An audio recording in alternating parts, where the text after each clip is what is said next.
What's good, YouTube? Let's talk about the Etymotic ER2XR.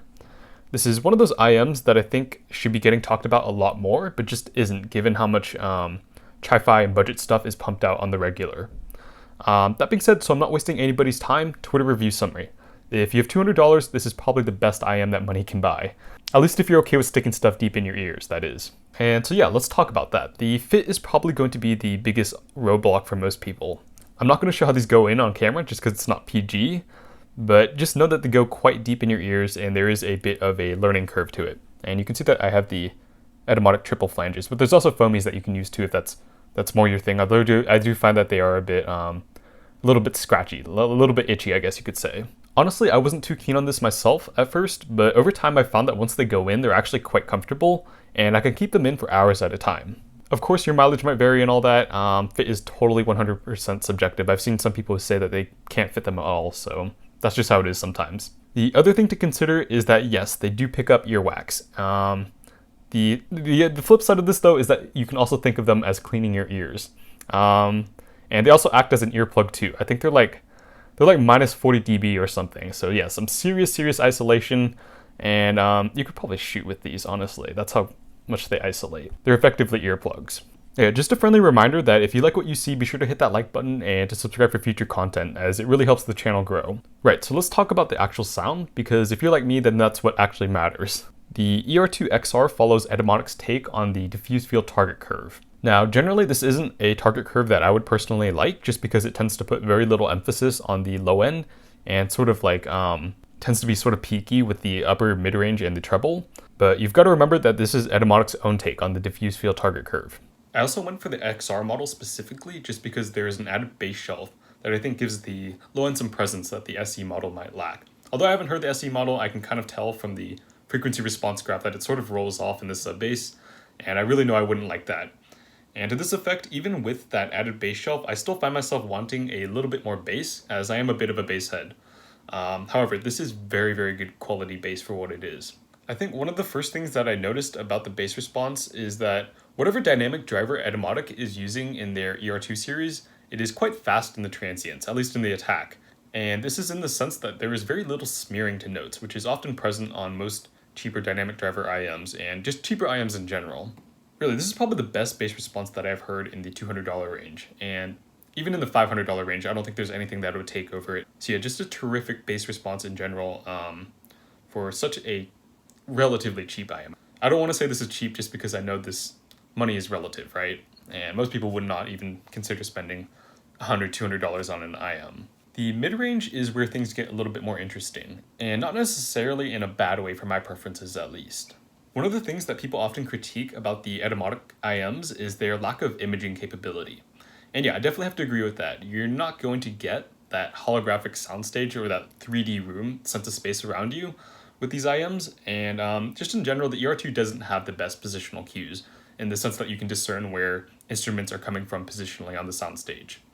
However, there is a caveat here, and it is that I think the ER2 images vocals spectacularly. And I've noticed the same phenomenon on my 64 Audio U12T. This is in the sense that vocals tend to project a little further back on the soundstage positionally, and this in turn leads to a greater sense of depth. I think I might have just mentioned this, but I find that the ER2 staging is quite narrow, however it does have a good deal of depth. At times it can sort of feel like you're in a hallway to my ears, but for my preferences, I don't particularly mind, and I do think of it as a good thing. It's really interesting to me because the ER2XR graphs very similarly to the ER3XR, which was lent to me by someone else. So yeah, I have heard the ER3XR as well, and it just doesn't have the same effect to it. It's very in your head with the way it images vocals, and part of that might just have to do with the ER2XR having slightly more ear compensation, I think. I think it has like maybe a 1 or 2 dB more ear compensation, so maybe it's just hitting my preferences very closely. But personally, I suspect that this is just an intangible factor to the IEMs. Yeah, definitely a good thing in my opinion. As for whether that will be a good thing for everyone is a little bit more up to debate, as I do think some people prefer a more in-your-face presentation with vocals. And remember, this is just what I have noticed personally. Depending on how deep these go into your ears, I have noticed that the soundstage and the way it images just shifts around just a little bit, and it also depends on the tips you use, of course. So lots of factors at play. But that's something that I have noticed that I think is particularly exceptional to this IM, as I've not found anything else in the price range that can do the same thing.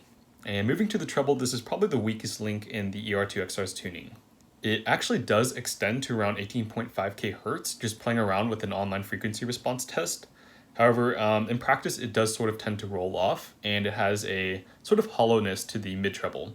If you've heard the Apple AirPods Pro, it's very similar to that, just with a little bit more extension and a little bit more mid-treble impact. And what this results in is a slightly darker tonality to my ears. I will say that because of this, some people might find the ER2XR lacking a little bit of sparkle or just being a little bit too boring for their taste in general.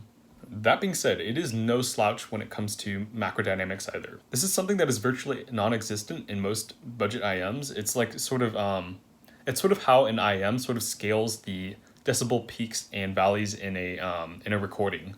And the ER2XR actually does it pretty darn well for what it is. Something else to consider is that because this is a single dynamic driver IM, the timbre is actually very natural on it. There is a lot of balanced armature IMs, like the ER2XR's brother, the ER3XR, that I personally can't stand. Even though they're slightly more resolving, the trade-off in the timbre, the lack of weight, and that sort of plasticky texture just really isn't worth it to me.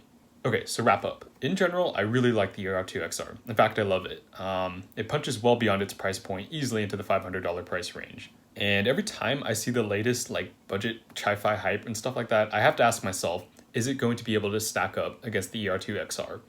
And the answer to this has always been, at least so far, no. I have only heard one IM at this price point that can realistically compete with the ER2XR, and that is the Moondrop Starfield. That's another great IM, and it should be on your list if you don't take too kindly to stuffing these things very deeply into your ears.